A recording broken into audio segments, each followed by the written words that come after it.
இன்றைக்கி ரொம்ப ஈஸியாக செய்யக்கூடிய ஒரு 6 சட்னி ரெசிபிஸ் பார்க்கலாம். முதல்ல இங்கே வந்து பச்சை வெங்காய சட்னி, ஒரு சின்ன பவுலில் 5-6 வரமிளகாயும் ஒரு துண்டு புளியும் ஊற போட்டு வச்சுக்கோங்க. சின்ன நெல்லிக்காய் சைஸ் அளவுக்கு புளி போதும். சுடுதண்ணியில் போட்டு ஊற போட்டு வச்சுக்கலாம். இது இப்போது நல்லா ஊறட்டும். ஒரு 10 நிமிஷம் ஊறினா போதும். நல்லா நைஸாக அரைப்படுறதுக்காக ஊற போட்டு வச்சுருக்கேன். இன்னொரு பவுலில் ஒரு கையளவுக்கு சின்ன வெங்காயம் எடுத்துக்கோங்க, ஒரு 7-8. இந்த பச்சை வெங்காய சட்னிக்கு முக்கியமானது சின்ன வெங்காயம் தான். உங்ககிட்ட சின்ன வெங்காயம் இல்லை அப்படின்னா நீங்கள் பெரிய வெங்காயத்தை வச்சு ட்ரை பண்ணலாம். ஆனால் அந்த அளவுக்கு டேஸ்ட்டு சூப்பராக வராது. இது வந்து நான் ஒரு 7-8 சின்ன வெங்காயத்தை உரித்து வச்சுருக்கிறேன். இப்போ மிக்ஸி ஜாரில் ஊற வச்சிருந்த வரமிளகாயையும் புளியையும் சேர்த்துக்கோங்க.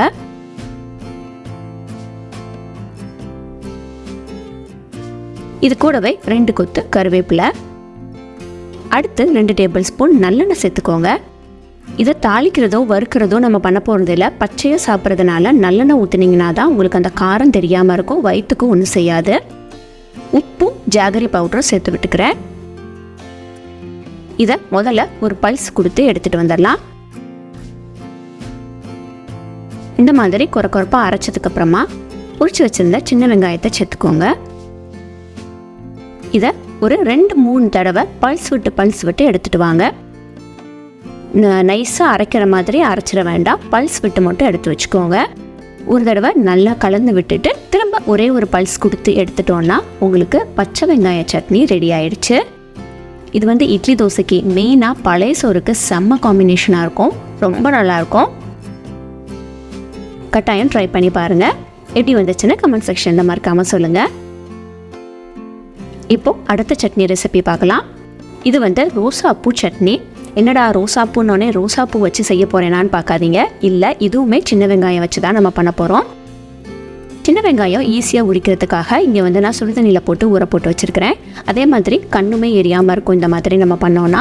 இது வந்து ஒரு 10 நிமிஷம் ஊறட்டும். இப்போது வேறு ஒரு பவுலில் ஒரு 10 வரமிளகாயை ஊற போட்டு வச்சுக்கலாம். காரம் ரொம்ப அதிகமாக சேர்க்க மாட்டிங்கன்னா ஒரு 5-6 வரமிளகாய் மட்டும் நீங்கள் சேர்த்துக்கோங்க. இந்த ரெசிபிக்குமே சின்ன வெங்காயமே யூஸ் பண்ணிக்கோங்க, அதான் டேஸ்ட்டு நல்லாயிருக்கும். ஒரு சின்ன மிக்ஸி ஜாரில் உரிச்சு வச்சிருந்த சின்ன வெங்காயத்தை சேர்த்துக்கோங்க. கூட ஒரே ஒரு தக்காளி பழம், நல்லா பழுத்த தக்காளி பழமாக சேர்த்துக்கோங்க. தக்காளி பழத்துக்கு பதிலாக புளி சேர்க்கலாமான்னு கேட்டிங்கன்னா இந்த ரெசிபிக்கு வேண்டாம், ஏன்னா டேஸ்ட் வந்து நல்லா இருக்காது. ஸோ கலரை பார்த்தீங்களா, அந்த வெங்காயத்தோட கலரும் தக்காளியும் சேரும் போதில் பார்க்குறதுக்கு ரோஜாப்பூ எதல் மாதிரியே இருக்கும், ரோஜாப்பூ கலருக்கு.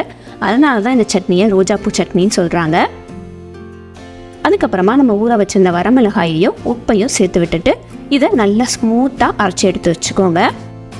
நல்லா ஸ்மூத்தாக அரைச்சிருங்க, அப்படின்னா தான் இந்த கலர் கிடைக்கும் உங்களுக்கு.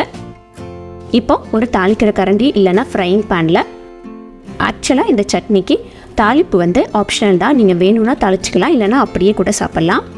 ஒரு 2 டேபிள் ஸ்பூன் எண்ணெய் விட்டு கடுகு உளுந்தம்பருப்பு, சீரகம், உளுந்தம்பருப்பு போட்டு தாளித்து விட்டுக்கோங்க. இங்கே பூண்டை நீல வாக்கில் நறுக்கி வச்சுருக்கிறேன், அதையுமே சேர்த்துக்கிறேன். அடுத்து ஒரு கொத்து கருவேப்பிலை. பூண்டு நல்லா வதங்குற வரைக்கும் ஒரு நிமிஷம் வதக்கி விட்டுட்டு கடைசியாக கொஞ்சமாக பெருங்காயப்பொடி போட்டுருங்க. இப்போது நம்ம அரைச்ச சட்னியை இதில் அப்படியே சேர்த்து விட்டுட்டு ஒரு நிமிஷம் நல்லா வதக்கி விட்டுட்டோன்னா சூப்பரான ரோசாப்பூ சட்னி உங்களுக்கு ரெடி ஆகிடும்.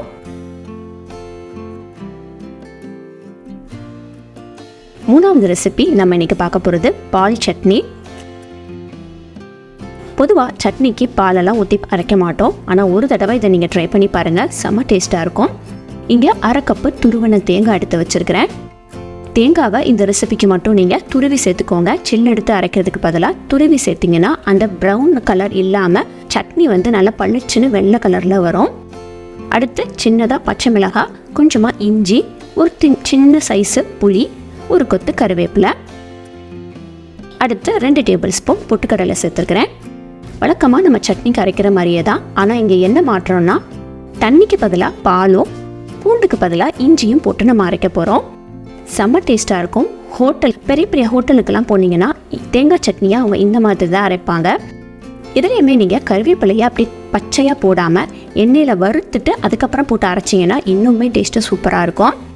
டெக்ஸ்சரை பாருங்கள் என்னமாக வந்திருக்குதுன்ட்டு. இந்த மாதிரி கொத்து கொத்தாக நீங்கள் அரைச்சி எடுக்கணும், ரொம்ப நைஸாக அரைச்சி எடுத்துடக்கூடாது. அந்த பொட்டுக்கடலையும் நம்ம போட்ட தேங்காய் பூவும் லைட்டாக பிளெண்ட் ஆனால் போதும். இதுக்கு தாளிப்பு கொடுத்துடலாம். இப்போ 1 டீஸ்பூன் எண்ணெய் விட்டு கடுகு, உளுந்தம்பருப்பு, சீரகம் போட்டு தாளிச்சுக்கோங்க. கொஞ்சமாக கருவேப்பிலை இலை, ஒரே ஒரு வரமிளகாவை கிள்ளி சேர்த்துருக்கிறேன். கொஞ்சமாக பெருங்காய பொடியும் போட்டிருக்கிறேன். இதை இப்போ லைட்டாக வறுத்து விட்டுட்டு நம்ம சட்னியில் சேர்த்துடலாம். இந்த மாதிரி கண்டிப்பாக பால் சட்னி உங்கள் வீட்டில் யாருக்குமே சொல்லாமல் நீங்கள் அரைச்சி கொடுத்து பாருங்கள். எல்லாருமே டேஸ்ட்டு டிஃப்ரெண்ட்டாக இருக்குது இன்றைக்கி, கண்டிப்பாக உங்களை பாராட்டுவாங்க. செஞ்சு பார்த்துட்டு எப்படி வந்துச்சுன்னு கமெண்ட்டில் மறக்காமல் சொல்லுங்கள். அடுத்த சட்னி பார்த்தீங்கன்னா கையேந்தி பவன் தக்காளி சட்னி. நம்ம கையேந்தி பவன் கடைக்கெல்லாம் போனோன்னா அவங்க வைக்கிற தக்காளி சட்னிக்கு தனி டேஸ்ட் இருக்கும். அதுக்காகவே நிறையா பேர் நம்ம வந்து சாப்பிட போவோம், இட்லி தோசைலாம். அவங்க எப்படி பண்ணுறாங்க நம்ம இன்றைக்கி பார்க்கலாம். முதல்ல ஒரு கடாயில் தக்காளி பழமும் பச்சை மிளகாவையும் தண்ணி ஊற்றி நல்லா வேக வச்சு எடுத்து வச்சுக்கோங்க. நல்லா தட்டு போட்டு மூடி ஒரு 10 நிமிஷம் வேக விட்டுட்டிங்கன்னா நல்லா வெந்து வந்துடும். இப்போ வேக வச்ச தக்காளி பழத்தையும் பச்சை மிளகாவையும் தனியாக ஒரு பவுலுக்கு மாற்றி வச்சுக்கோங்க. நல்லா ஆற விட்டுறலாம். இதை இப்போ இந்த தண்ணியை நம்ம யூஸ் பண்ண போகிறோம். இந்த தண்ணியை திரும்பியும் கொதிக்க வைங்க. நல்லா கொதி வந்ததுக்கு அப்புறமா ஒரு கையளவுக்கு கொத்தமல்லி தலையை நல்ல பொடியாக நறுக்கி இதில் சேர்த்து விட்டுக்கோங்க. ஒரு நிமிஷம் நல்லா இதை கொதிக்க விட்டுருங்க. கொதிச்சதுக்கப்புறமா கலர் கொஞ்சம் மாறி வரும். அதுக்கப்புறமா அடுப்பை ஆஃப் பண்ணி தட்டு போட்டு மூடி வச்சுருங்க. இது ஓரமாக இருக்கட்டும். இப்போ நம்ம வேக வச்சிருந்தா தக்காளி பழமும் பச்சை மிளகாவும் நல்லா ஆறி இருக்கும். அதை அப்படியே ஒரு மிக்ஸி ஜாருக்கு மாற்றிட்டு கூடவே 1/2 டீஸ்பூன் சீரகம் சேர்த்துக்கோங்க. அடுத்து ஒரு 7-8 பூண்டு பல்லு சேர்த்துக்கோங்க. ஒரு சின்ன நெல்லிக்காய் அளவுக்கு புளி சேர்த்துட்டு இதை நல்லா நைஸாக அரைச்சி எடுத்து வச்சுக்கோங்க. நல்லா ஸ்மூத்தாகவே அரைச்சிருங்க. இப்போ அரைச்ச இந்த தக்காளி பேஸ்ட்டை கொத்தமல்லி தண்ணியில் அப்படியே சேர்த்து விட்டுருங்க. கூட இந்த சட்னிக்கு தேவையான அளவு தண்ணி ஊற்றி நல்லா கலந்து விட்டுட்டிங்கன்னா அவ்வளோதான், சட்னி ரெடி. இதுக்கு தாளிப்புலாம் தேவையில்லை. செம்மையாக இருக்கும். கண்டிப்பாக ட்ரை பண்ணி பாருங்கள். விதவிதமாக சட்னி கேட்குறவங்களுக்கு இந்த மாதிரி விதவிதமாக செஞ்சு கொடுத்து பாருங்களேன், செம்மையாக சாப்பிடுவாங்க.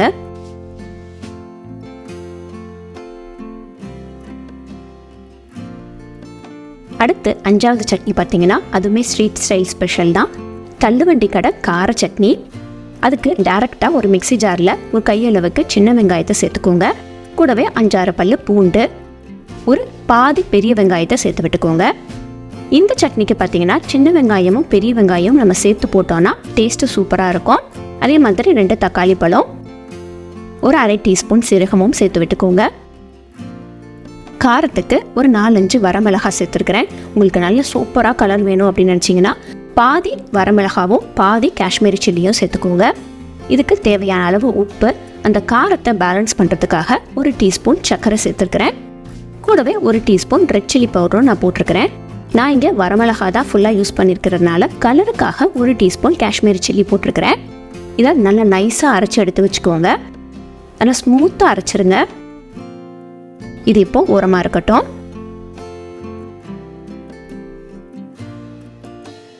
கடாயில் ஒரு 2 டீஸ்பூன் அளவுக்கு எண்ணெய் ஊற்றிட்டு கடுகு, உளுந்தம்பருப்பு, சீரகம், கடலைப்பருப்பு போட்டு தாளிச்சுக்கோங்க. பொதுவாக சட்னிக்கு கடலைப்பருப்பு போட மாட்டோம். இந்த சட்னிக்கு கடலைப்பருப்பு போட்டிங்கன்னா நல்லாயிருக்கும். ஒரு கொத்து கருவேப்பிலையும் சேர்த்து விட்டுக்கோங்க. மறக்காமல் இந்த சட்னியை தாளித்து நல்லா இதை சுண்டை வதக்கி எடுத்துடணும். தாளித்து இந்த மாதிரி வதக்காமல் விட்டுட்டோம் அப்படின்னா சட்னியில் தண்ணி விட்டுரும். கண்டிப்பாக இந்த மாதிரி தாளித்து எடுத்து வச்சுக்கோங்க. அதே மாதிரி தக்காளி பழத்தில் இருக்கிற புளிப்பு மட்டுமே போதும் அப்படின்னா நீங்கள் வந்து புளி சேர்க்க வேண்டாம். கடையிலலாம் பார்த்தீங்கன்னா நல்லா புளிப்பாக கொடுப்பாங்க. இதோட அவங்க ஒரு நெல்லிக்காய் சைஸ் அளவுக்கு புளி சேர்த்து தான் அரைப்பாங்க.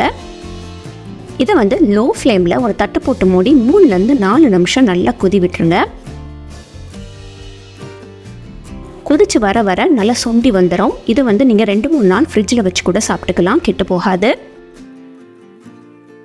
இந்த அளவுக்கு நல்லா சுண்டை நீங்கள் எடுத்து வச்சுக்கோங்க. இதை வந்து 2-3 நாள் ஃப்ரிட்ஜில் வச்சு கூட நீங்கள் தாராளமாக சாப்பிட்லாம், கெட்டே போகாது. செஞ்சு பார்த்துட்டு எப்படி இருக்குன்னு கமெண்ட்டில் சொல்லுங்கள்.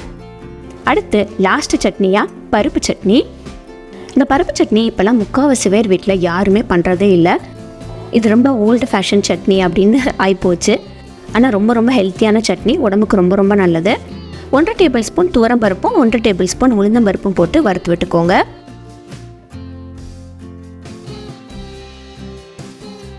பாதி பொன்னிறமாக ஆனதுக்கப்புறமா இதோட நம்ம 7-8 பல்லு பூண்டு சேர்த்துக்கோங்க.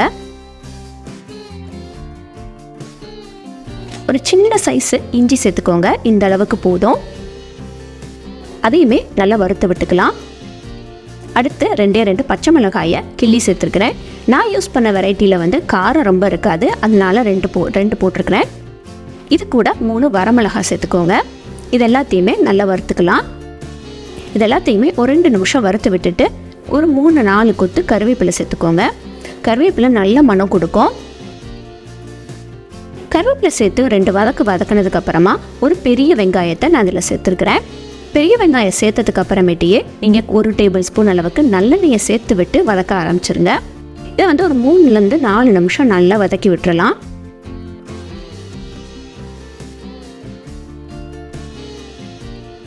வெங்காயம் கண்ணாடி பத அளவுக்கு வந்ததுக்கப்புறமா இதில் சின்ன நெல்லிக்காய் சைஸ் அளவுக்கு புளி சேர்த்துருக்கிறேன். புளியை சேர்த்து ஒரு 2 நிமிஷம் வதக்கி விட்டுருங்க. இப்போது எல்லாமே ரெடி. அடுப்பை ஆஃப் பண்ணிவிட்டு desiccated coconut 2 tablespoon desiccated coconut சேர்த்துருக்கிறேன். இது உங்களுக்கு கிடைக்கல அப்படின்னா நீங்கள் தாராளமாக தேங்காய் பூ சேர்த்துக்கலாம்.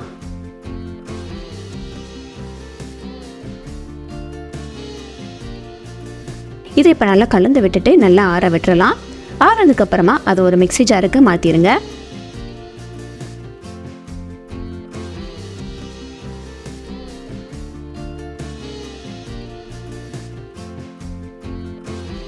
தேவையான அளவு உப்பு போட்டுட்டு 1/2 கப் அளவுக்கு தண்ணி விட்டு இதை நல்லா நைஸாக ஸ்மூத் பேஸ்ட்டாக அரைச்சி எடுத்து வச்சுக்கோங்க.